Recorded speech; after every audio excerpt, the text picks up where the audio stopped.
Before we begin, I want you to notice something so ordinary that you've never questioned it. You're sitting, standing, maybe holding your phone, and without thinking, you trust that everything stays where it is.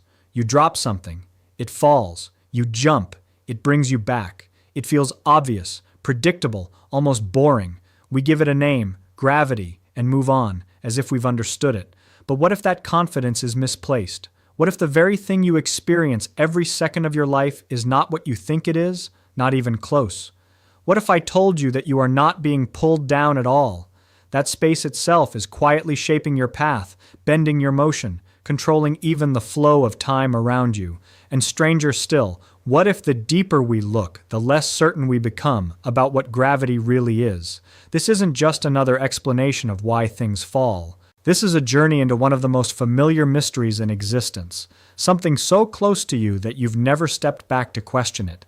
Because the moment you do, the moment you really start asking the right questions, everything begins to shift.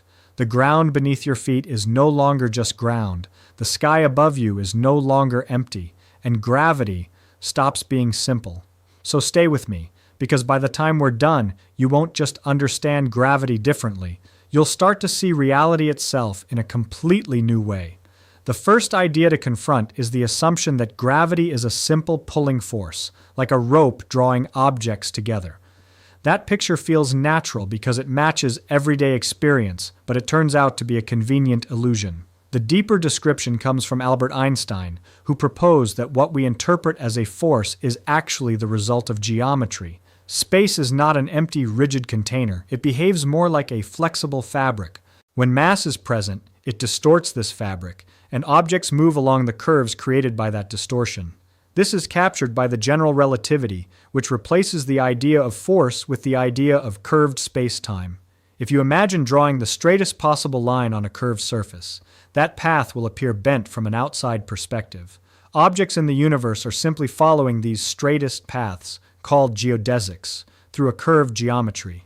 The Earth is not pulling you downward in the traditional sense. Instead, it reshapes the space around it so that all natural paths lead toward its center.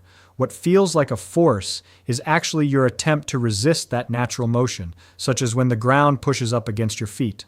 The second idea deepens this perspective by emphasizing that not only mass, but energy in all its forms contributes to this curvature.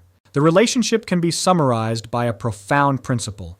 Matter and energy tell space how to curve, and curved space tells matter how to move. This interplay is encoded in a set of equations that relate the distribution of energy and momentum to the geometry of space-time itself. Even pressure and stress can influence curvature, meaning that gravity is sensitive to more than just how much stuff is present. It also depends on how that stuff behaves. A star, for example, is not just a ball of mass, but a dynamic system filled with radiation, pressure, and motion, all contributing to the curvature around it. This leads to predictions that differ subtly from older theories, such as the precise way planets orbit or how signals travel through space. These differences have been tested and confirmed with remarkable precision, reinforcing the idea that gravity is fundamentally about geometry rather than force in the traditional sense. The third idea challenges the assumption that time flows uniformly everywhere. In the presence of gravity, time itself becomes variable. This effect, known as gravitational time dilation, arises because time is woven together with space into a single four-dimensional structure. When space is curved by mass and energy, time is affected as well. Clocks placed in stronger gravitational fields tick more slowly compared to clocks in weaker fields. This is not a matter of perception or measurement error. It is an intrinsic feature of reality. Experiments have confirmed this by comparing highly precise clocks at different altitudes on Earth, showing measurable differences in their rates. The effect becomes extreme near very massive objects, where time can slow dramatically.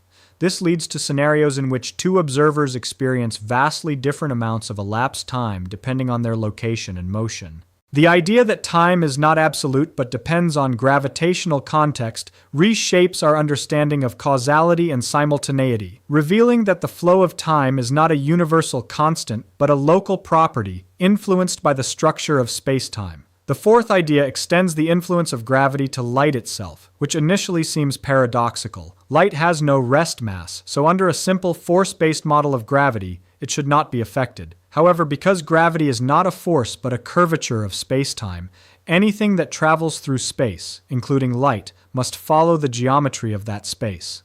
This leads to the phenomenon of gravitational lensing, where light passing near a massive object is bent, creating distorted or multiple images of distant sources. This effect has been observed in numerous astronomical settings, such as galaxies acting as lenses for even more distant objects.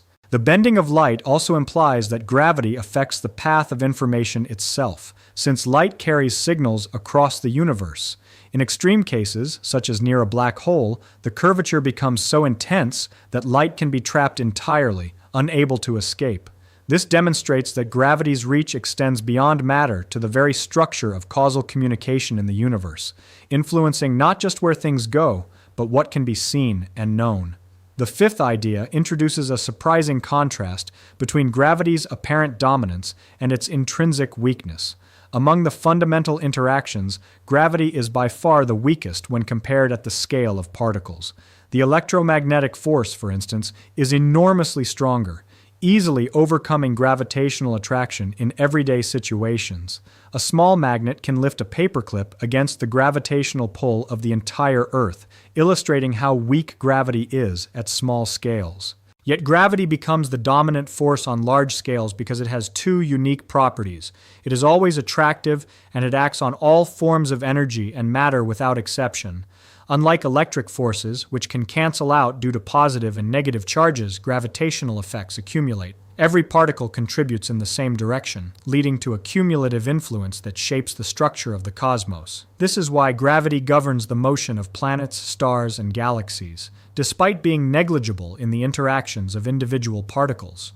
Its weakness at small scales and dominance at large scales highlight a duality that is both counterintuitive and essential to the organization of the universe. The sixth idea confronts the limits of current understanding by pointing to the unresolved nature of gravity at the quantum level. While the other fundamental interactions have been successfully described using quantum theories, gravity resists such treatment. Attempts to reconcile it with quantum mechanics lead to mathematical difficulties and conceptual challenges. One proposed solution involves the existence of a hypothetical particle known as the graviton, which would mediate gravitational interactions in a manner analogous to how photons mediate electromagnetic interactions. However, no experimental evidence for such a particle has been found, and the theory remains incomplete. The difficulty arises because gravity is not just another force within spacetime. It is a property of spacetime itself.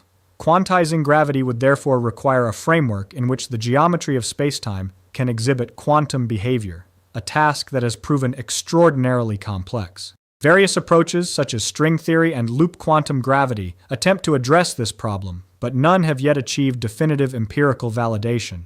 This leaves gravity as an open question at the frontier of physics, a reminder that even the most familiar aspects of reality can conceal profound mysteries. These ideas collectively transform the understanding of gravity from a simple force into a rich and intricate phenomenon that touches every aspect of the universe.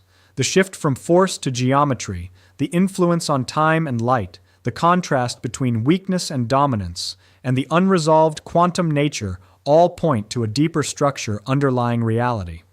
What appears straightforward in everyday experience is revealed, upon closer examination, to be a window into some of the most fundamental questions about the nature of existence. So after all of this, we return to the same simple question we started with: what is gravity? And the honest answer is, we don't fully know. What once seemed like the most ordinary, unquestioned part of life has revealed itself to be something far deeper, something that bends space, reshapes time, guides light, and still refuses to fit neatly into our most advanced theories. It's no longer just the reason things fall. It's a clue, a doorway into the hidden structure of the universe. And maybe that's the most important realization of all, Not that we have all the answers, but that even the simplest questions can lead us to the greatest mysteries. The universe doesn't hand us complete explanations. It invites us to stay curious, to keep questioning, and to never become too comfortable with what we think we know. So the next time you drop something and watch it fall, don't just see it as an ordinary moment. See it as a reminder that you are living inside a universe far more strange, elegant, and mysterious than it appears. Good luck on your journey of curiosity and discovery. Keep asking questions, keep exploring, and never stop wondering. And thank you for being here, for listening, and for choosing to see the world a little differently today.